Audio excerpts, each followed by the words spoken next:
Angel, we are now live, streaming on YouTube, Facebook, and our Facebook group. We're going to be obviously putting this onto our podcast Startup Chats. Absolutely. Thank you so much for joining me. I'm stoked that you're here. I think I've up a little bit early. I think you were just saying before we went live, I made you put you through hell. So I do apologize. No, that's okay. That's okay. You know, I'm so connected all the time, but it's true that, you know, you try to plan ahead a little bit what's going to happen in the day, but if it doesn't happen, it's okay, and you will know how throughout the conversation today, or you will know why. Well, let's kick this off because, you know, I'm so excited to talk about this whole topic of, you know, startups and that journey and that challenge that we all face, and I think wherever we can sort of get those pearls of wisdom or advice or help or a little bit of inspiration is always going to be a good thing and always help. So but before we maybe sort of dive into what we're going to focus on, which is that whole, you know, pivoting in times of crisis, I think that's a really interesting sort of topic actually, because I've certainly done that in various sort of degrees, and you know, we can chat about that. So yeah, it'd be interesting seeing your perspective. But before we do, would you mind sort of introducing yourself to the audience, and just giving a bit of a background about, you know, who you are and what you do? Absolutely. So my name is Angel Ribo, and I'm in Dallas, Texas, although I was born close to Barcelona in Spain. Basically one of my favorite cities, by the way. Oh, look Barcelona. at that. Love it. Okay, I thought that you were going to say Dallas, Texas. I've never been. I'd love to go. I'd love to come to visit. There's lots of great things here happening. So, but anyway, you know, obviously I love Barcelona too. Basically both corporate CEOs and established entrepreneurs, they hire me to bridge the gap globally for expansion and exposure. The reason why I helped, you know, I use internationalization strategies to accelerate the growth of their companies is because throughout my life, for the last 25 years, I have held more than 1,500 CEOs in 33 different countries. And I was able to do that because actually, let me tell you a secret now that you are actually in the UK. One of the reasons why I'm able to do this is because mom and dad, they put me through an English academy when I was in school, when I was in elementary school.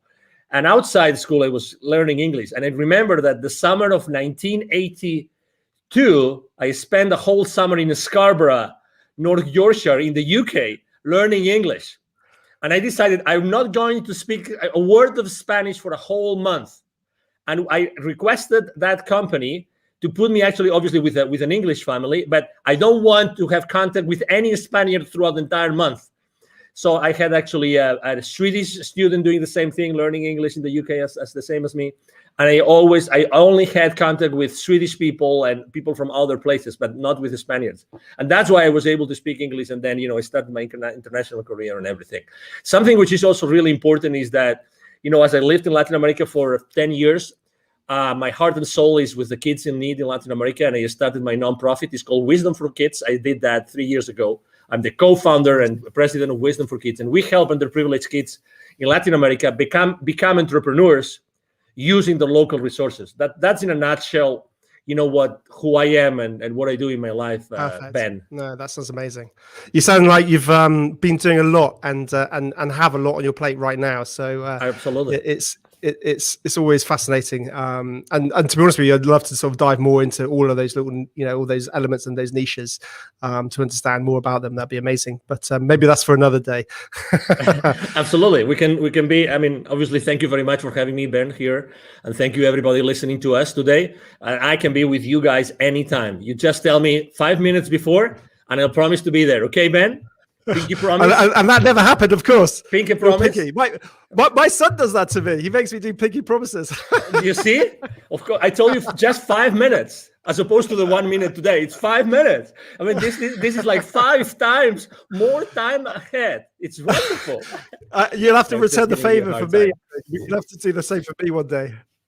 No. Of course, obviously, I'm giving Ben a hard time just because he's this kind of guy that he takes you know, jokes and being hard on him as lightly as I do. So it's a pleasure to be with someone in life that doesn't take everything judgmentally, which we unfortunately tend to do. And you know, that's actually one of the challenges of the startup entrepreneurs as well. Yeah, it's very true, isn't it? You've got to be so adaptable and level-headed, quite cool and calm under pressure, and not getting too hyped or too upset either way, because it's a journey. It's not a sprint, isn't it? So you've got to keep an eye on that bigger picture. So Absolutely. And keep moving forward. That's the key. Keep moving forward. So let's dive into the whole sort of topic of pivoting. As we know, sometimes, a startup and an established business has to pivot. I mean, we've seen a lot of established businesses have to pivot in this time of, the COVID-19 and all the rest of it, particularly when, a business stream suddenly was closed off. A lot of brands had to sort of pivot towards more direct consumer sales rather than B2B sales. But certainly within that pre-launch phase and starting a startup, that can happen too. I know it's actually happened to us recently with one of our product launches. And without going into that, but I think it's a challenge that we face at various levels. And I guess thinking within that pre-launch phase, one of my thinkings is it sometimes best to pivot before you launch, if it's abundantly clear that you should, or sometimes is it better just to launch, test the market, and then pivot? That's a great question. And actually, you probably remember that probably it was like already 10 years ago that this guy invented this business canvas that you actually, it was a collaborative work developed here in the north of the country, in the US, by someone in the MIT, I think it was. The reason why I'm mentioning this is because we tend to forget that the buck, right, the dollar, the money starts with sales. And we are so hard on ourselves, going back to what I was saying about being judgmental, we are so hard on ourselves that we try to do everything else look perfect before we even talk to potential clients. Obviously, everybody in the startup world talks about the minimum viable product or minimum viable service, all these kind of things. But in reality, the only thing, let's say you and I, we have an idea today, and it's an amazing idea, which could be actually easy for us to have a great idea today. And we say, we're going to launch it. You know what we need to launch it? Okay, we commit that between now and 24 hours, you talk to 5 potential clients in the UK, you talk to 5 potential clients in Texas. We have 10, let's say only 50% of them show up. We already have market feedback. So I think I'm responding to your question. I'm a big proponent of, if you eventually have to launch something into the market, why don't you start talking to the market? And it doesn't have to be perfect. You have friends, you have former colleagues, you have relatives, you have neighbors, you name it. You go to a store, you go to a coffee shop, you talk to the guy which is serving you, the bartender. You can even ask that person for their feedback about what you want to launch. So to your question, my main business mantra is take imperfect action now. That's me. That's my clients. Take imperfect action now. So definitely, I would reach out to the market first, and then I would start strategizing about what's the best way I can launch or pre-launch my product or my service or my company or my venture. But definitely, I mean, I have seen so many people wasting so many hours, so many days, so many months perfecting something before even talking to someone in the market to see if that would fly or not. So that's definitely my response to that. No, it's very true. I think within a good pre-launch phase, speaking to the audience is absolutely critical, because like you said, too much time can be wasted on tech development, and your whole bubble of one, an opinion of one is always dangerous, as they say. So I think there's no doubt. But it's interesting, as talking about the pivoting challenges. We faced a technical challenge, for example, and I was thinking about, I wonder if you could sort of categorize those problems, whether they're it's the challenge of or the wanting to pivot because of technical challenges, and you realize that initial angle is closed off to you. For example, you need to feed in, you need something with you're relying on a third party, and then suddenly they cut off their service, and your whole product roadmap was and the USP was around this collaboration. So you're relying on a third party, and then suddenly they pull the rug from under your wheels. when that happens, clearly you need to pivot because you can't really launch to market without it. But I think one of the mistakes, and that's something that's we've recently found. So we're having to do a slight pivots in terms of our launch, one of our products that we're releasing, in terms of just realigning some of those core elements. Interestingly, we had and it's still ongoing, is another product launch which started way back when, and that was my thing. And I think I made those exact same mistakes that you talk about, and you shouldn't make, which is, it's got to be perfect. It's got to be perfect. Just one more thing. Can we just do this feature? And then suddenly it becomes like a monster. And I think that has been a huge frustration for me, certainly, is not getting something out of the door. So it's interesting, isn't it? The pivoting can come for different reasons. But you see what? I mean, this is how I typically don't curse on podcast interviews, but I don't know if I'm allowed to do it today. But we get so sidetracked by perfection, and you just described the perfection sidetrack. That you wanted to do this additional feature, this additional thing that would make this offer like magnificent, like extraordinary, it's spectacular, right? But suddenly you get so into the trenches of that thing, But in reality, guess what? And I've seen that last year. I saw that with many technologies and many providers saying, we're not sure if we're going to be around for a long time. But guess what? The difference between the technologies that I kept on working with or the others that don't, because maybe they were scaling down, downsizing, whatever, is the attitude of the customer service people, the support people. So even if their product wasn't perfect, I stuck with them because their customer service, the attitude of the support team was flawless. They were really genuine human beings that were there to serve me. When someone is really acting from within, being really present and saying, hey, this is what we have, this is what we got. We know that you are going through challenges. We are also going through challenges. I'm going to spend probably, it's going to take for me 3-4 times longer to respond to your ticket, but I'm still going to be here, and I apologize ahead of time. So setting up expectations, Ben, is so important.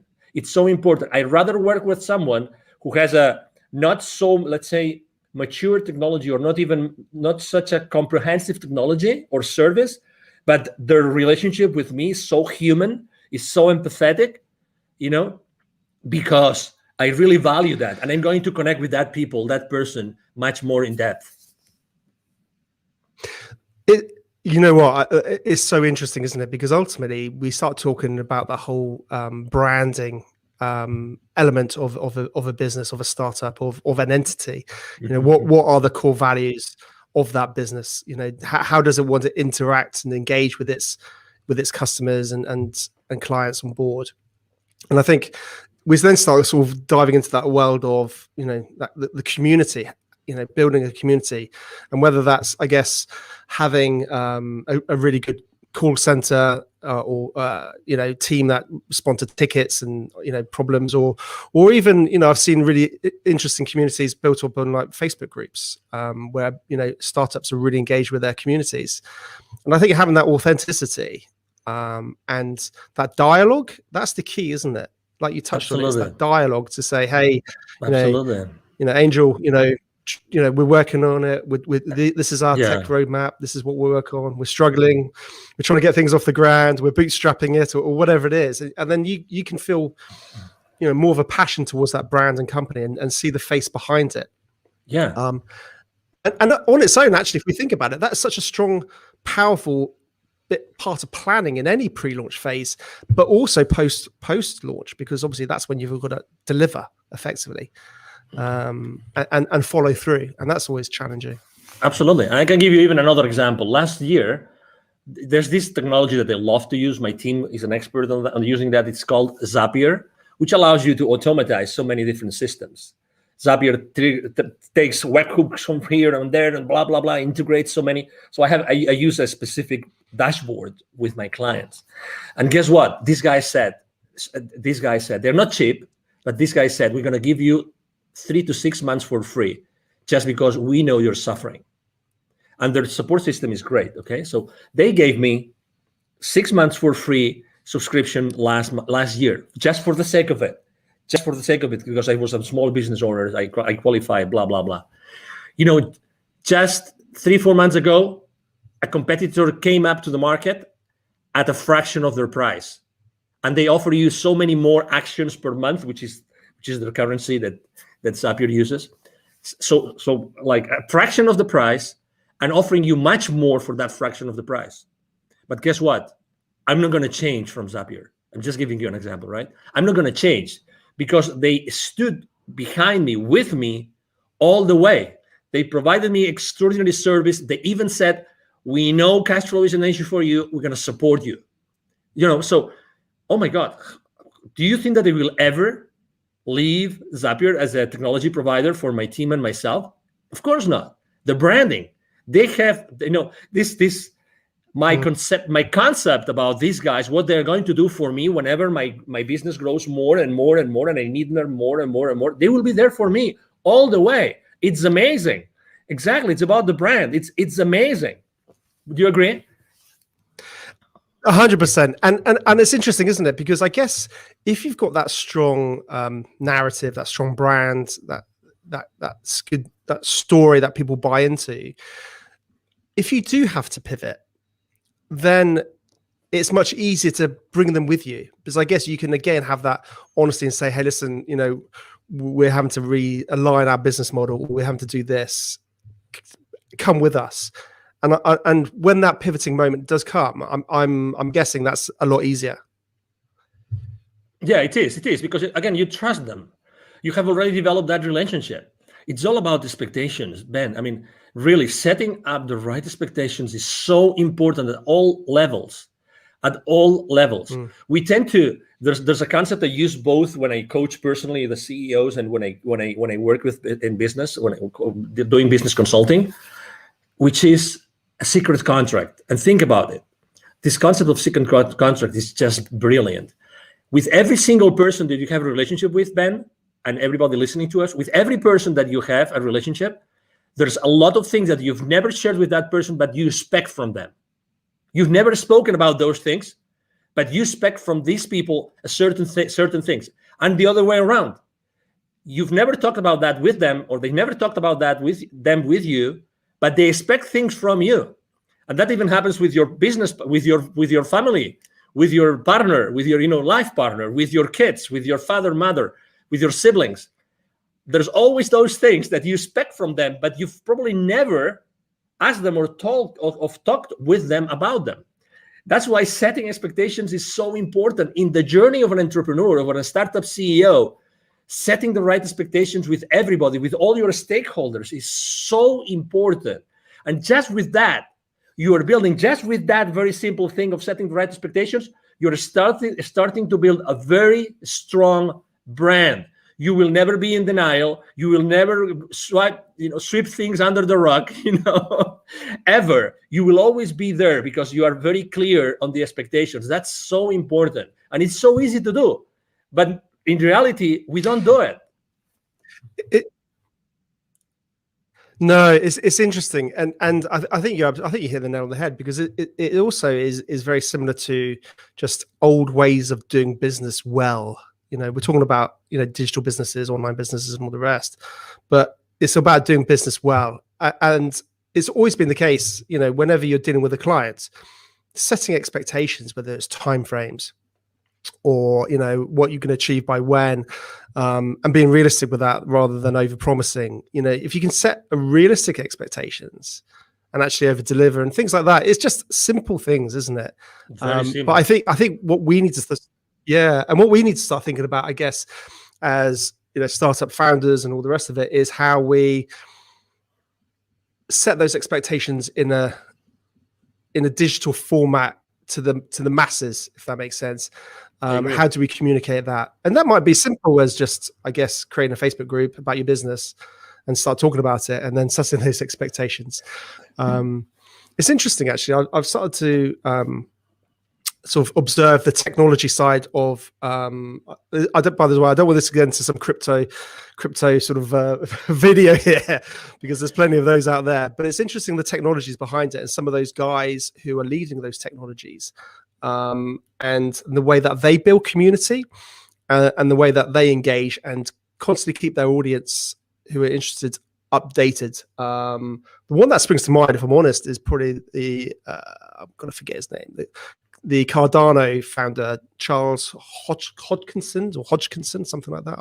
I can't remember off the top of my head. And he's constantly sort of talking about Cardano and what they're doing and all the rest of it. And that's when you just think about it for, I guess, your own business or your own startup it's interesting lessons that you can possibly take for yourself post-launch, but equally, I think pre-launch, and start getting a bit of hype behind it before you even go live potentially.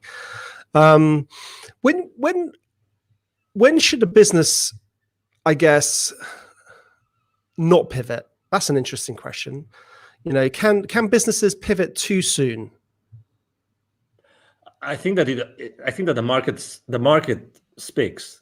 I think that the most important thing is to see if the market is actually moving, is shifting, if the market is asking for different things or not, if the market is still willing to pay for the same products and services or not. That's the question. It's not about us. It's about the market. It's about, is there a new market being created? Is there a new community being created they're going to want specific things? So that's the question. I think that you have to really put the thermometer in the market. You have to have those conversations, those imperfect conversations with your potential clients, and see, hey, will you keep on paying for this? Do you still feel the value? Do you still feel the value in these kind of products? Or right now, what's happening now, what do you think is going to help you go to the next level?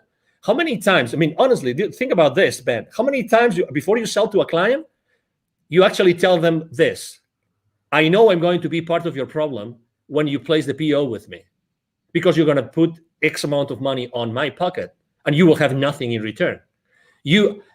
My commitment to you is that I will make as much as I can to return on your investment. But how many times you have told that your clients, I care so much, I know that I'm going to be your problem right now when you place the purchase order, right? And I also care, I really care about how you are going to recover that investment. These conversations are very uncommon and kind of conventional, because they are uncomfortable, because we think, oh, maybe someone doesn't place the PO, right? It's very similar to, as entrepreneurs, when we start niching, and we start thinking of what's the right way to position, what's the what's that sentence, that pitch sentence, that statement that we use when we're trying to craft it, that we're always between this 30,000 level feed, copywriting, or onto the ground level copywriting, right? We're always trying to bring as many people as possible to our world so they can buy, or we niche down so much so that we really speak clearly to someone who are really the people that we want to serve, right? We also move in that space. You see, it's the exact same thing. Obviously, I think we have to be extremely precise, because we really want to serve someone, and we want to serve this someone really, really well, right? So to your question, again, definitely there's a moment where you have to decide if it's the right moment to pivot, or if to pivot or not. But again, it's all about who you are serving. Let me tell you an example. What could you say has happened last year with 7.5 billion people? If there is one factor that had all 7.5 billion at some point, it's fear. Okay.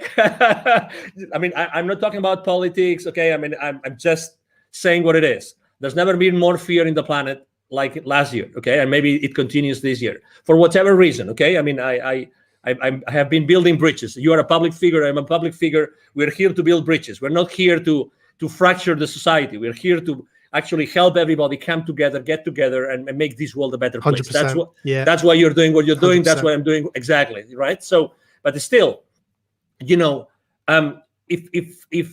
there's fear, think how you can help everybody. If you know that everybody's going to be in fear, why don't you talk to your market and you double check that that's the reality, and double check if that fear is going to move the needle for what they need. They may need some additional personal support. They might need, support for specific areas in their business. Right? Is that fear going to affect the existing clients or not? Is it going to affect will you have to deliver your product or your service in a different way?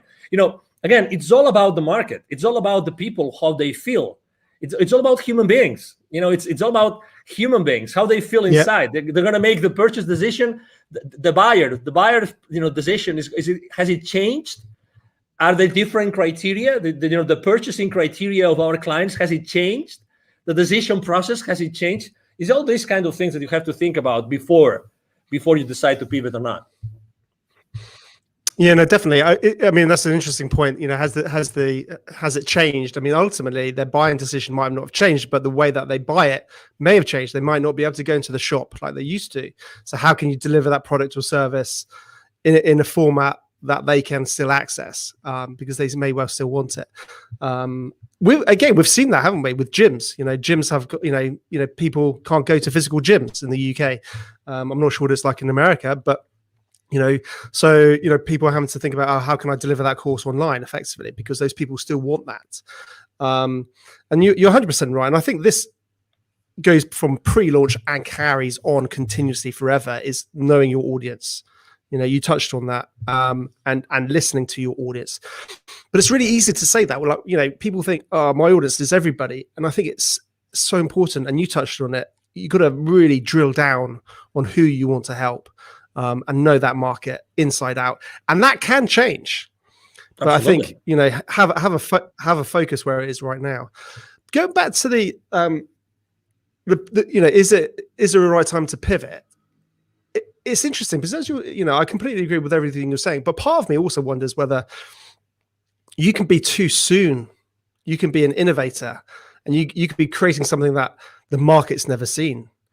So people don't necessarily sometimes know that what you have is going to help them. And that's an interesting challenge. We're seeing a lot of this actually in various sort of technologies. Things are coming out all the time. But you might not get that initial traction. I agree. But it all comes down to, as you know, people buy from you what they want, but you know what they need, right? I mean, you define a transformation path, right? You define the transformation path. You talk to them with your pitch. You talk to them to find them where they are, and then you describe a transformation path, and you are selling them the transformation and the final destination of that transformation, right? You got to tell a good story, haven't you? Yeah, exactly. But again, I think that we make a decision as entrepreneurs. We make a decision every single day of what we talk about and who we talk about. At the end of the day, if you are able to describe that transformation, they might not know, they know what they want, but they don't know what they need. So you're still able to sell to them what they need if you are able to position it as what they want. Okay, so obviously there's this very famous book that you've probably read, The Crossing the Chasm, about technology adoption. Very old book already, like 20 years, 30 years old. You're right. Honest, I'm a really bad reader. I'm so okay. No problem. So I'd love to be a big reader. I really would. It's okay. Crossing. It's okay. Crossing the chasm. So it basically states, when a technology is ready to go to the majority, to not only to the early adopters, so to the majority, right? So it talks about that. So yeah, exactly. So regardless, probably in the beginning, your price point will be at a level that it still justifies the profitability that you need in the company. You know what I mean? But at the end of the day, it's always the same thing. Are you able to position what your clients want from your pitch so that you give them what they want? They buy what they want, but you give them what they need because you are the expert. You are the subject matter expert. You're giving them what they need because you know more about that, because you are the expert. And obviously expertise is one of the most important things when you're pivoting, right? I mean, are there areas of expertise that you probably have not pitched enough to your audience? That's an area of, as you know, of innovation and being ahead of the curve and being creative and all these kind of things, and I think that also as entrepreneurs, when we are in startups, I think that we all the time we see new things. We're ahead of the curve. I mean, we really see those innovations because when we push so hard and we do so many things for so hard, because our life goes on it, right? So eventually we discover many other things and new ideas and new horizons open up for us. And and it is what it is, and so I mean, if you are an awakening enough entrepreneur, there's consistently reasons and ways for you to be innovative and to start trying those innovations into the market. No, definitely. I think like any good entrepreneur, they're constantly looking at the world in a different way. I call it my invisible radar. It's this. If anyone's watching the video, you'll be able to see what I'm doing. But if you listen to the podcast, you won't. But basically, it's like up there constantly, and it's just going, and then it's all hones on something, and then suddenly it's like, oh wow, this is like, and your brain starts going 100 miles an hour, and then your wife tells you to calm down and stop being silly and get focused on what you're doing. Exactly, because it's always challenging, isn't it? It's getting pulled too far in too many different directions. Absolutely. Interesting. Talking about, again, getting back to the pivoting. I think when somebody needs to pivot, having a good personal brand makes it a lot easier to pivot. And I think sometimes lots of business owners don't really focus on their personal brands. What's your sort of thoughts around that? Well, I think there's two. This is a two-way street, right? Because you want to have a very strong personal brand, but at the same time, you don't want to be the main constraint on your business, right? So you have to be careful, okay? Because you obviously want to have a whole, system, people that will support you in delivering all that, okay? So the personal brand is very important, but also make sure that in the delivery of your products and services, you are not a constraint. So that's the number one thing. Do I believe in like having a very strong personal brand? Absolutely. And it's much easier to build than what people think. I'm blessed enough to have been invited to your podcast, Ben, today, and I have probably 3 or 4 more today. I'm there's a lot of people reaching out to me. I'm really extremely blessed that happens. But it's relatively easy just to give. I mean, I'm giving just some nuggets that people might like or might not, but it's being present. It's spending 30 minutes, 45 minutes, 1 hour, adding value to someone's audience. And by doing this, you are actually building my brand. I'm building my brand right now, thanks to you. I'm grateful to you and to your audience. And again, people think that branding is this big, massive monster that we've never seen their face, right? But it's so difficult, and only large corporations can actually build your brands. Not at all. Just answering an email on the chat on LinkedIn, you're building your brand. Let me give you another example. 100%. When I say happy birthday to someone on LinkedIn, I do it in a different way. I tell you, people remember me because of the way I give them the happy birthday. And it's so simple. And the same thing when they change positions in their companies. I do it in a different way. Guess what? You don't need anything. If you're starting small and then you want to scale up in the future, guess what? You can start doing this right now. Be yourself. Don't be afraid of yourself. It's very true what Tony Robbins says in his events, which is, what we are fearful of as human beings is of our potential, is of how powerful we are. It's not of our flaws. It's not that we will not be able to deliver. It's of our potential, of our power. We're really powerful. We all have this expertise inside of us that nobody else will be able to deliver just because of the experience we have had in our lives. You have had your experience, Ben. You've gone through several, successes and failures. You've learned a lot of lessons. Everybody has had their own journey, and that journey is of value to someone else. That's why everybody can really become an entrepreneur if they really want to. That value, that intrinsic, unique value of anybody out there can really help other people, to overcome their challenges in their personal lives or in their business life. It is what it is. It's by definition. 100%. And also what I love about it is it gives, several things. It gives a face behind the business. So it has you have that real sort of personal element. And I think that's the future for business, having personality. But also I think as an individual, we all know we have many layers. We have many interests. Whereas a business is obviously clearly focused on one area, possibly with a very focused audience.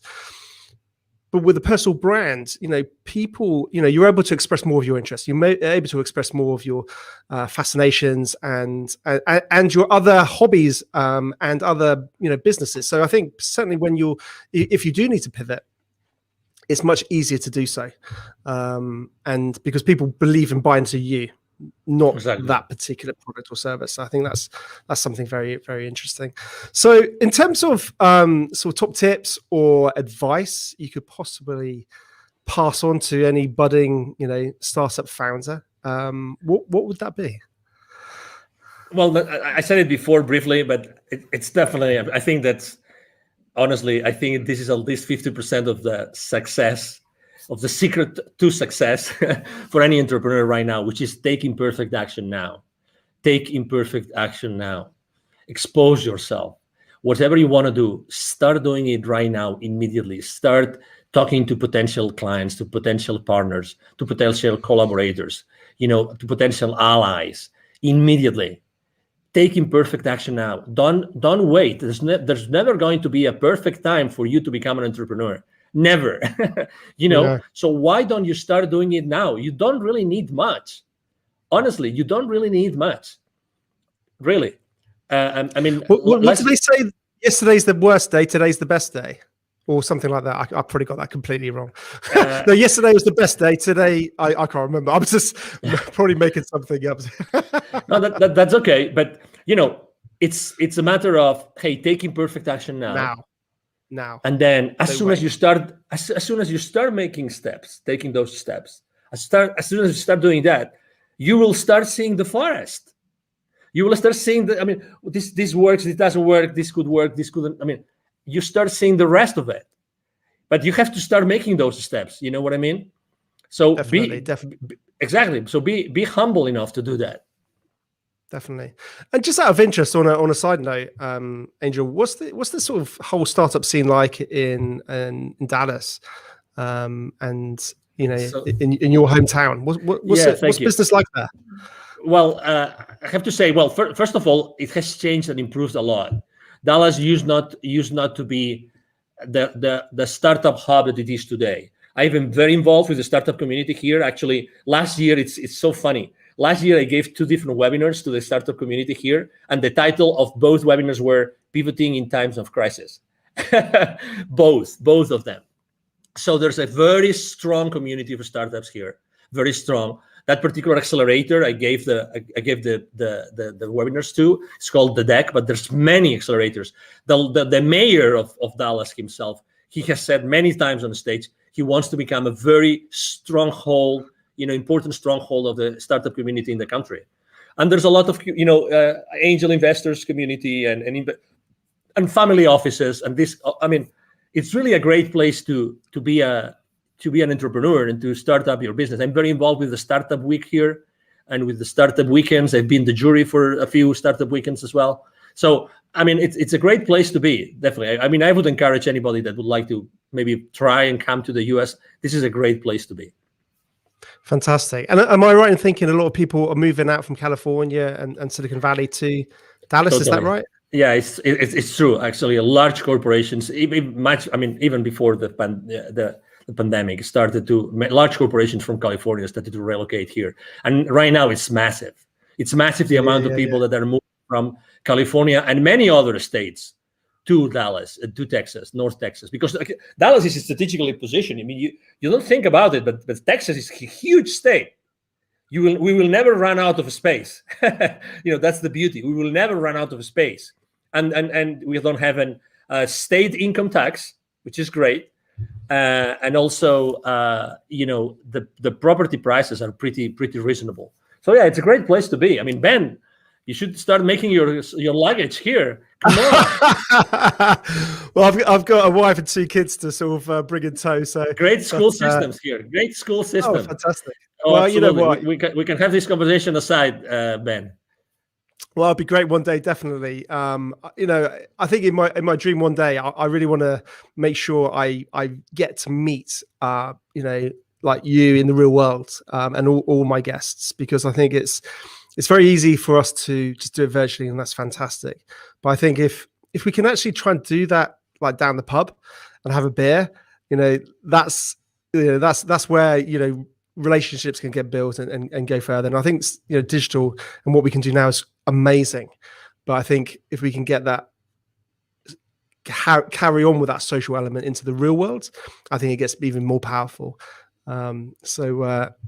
Yeah, no, definitely. So one day I will get over to Texas and come and say hello. So no doubt, I'd love to come and say hello. Awesome. Please do. Brilliant. Well, Angel, listen, thank you so much for joining me. It's been a real pleasure. Fascinating to chat about pivoting and some of the challenges and all the rest of it. And you take care and have a great day. And you too. Thank you very much. And if I may, just to tell people how they can find me. Absolutely. Okay, so again, my name is Angel Ribo. Last name is R-I-B as in boy O. R-I-B as in boy O. B as in boy O. The easiest way to reach out to me is to send me an email to angel as in heaven, angel@angelribo.com. Okay. Thank you very much. Really, Ben, it's been a pleasure to be here. And thank you everybody that has been listening and watching to us today. 100%. I'll put all your links in all the show notes and all the rest. How kind of you. Thank you.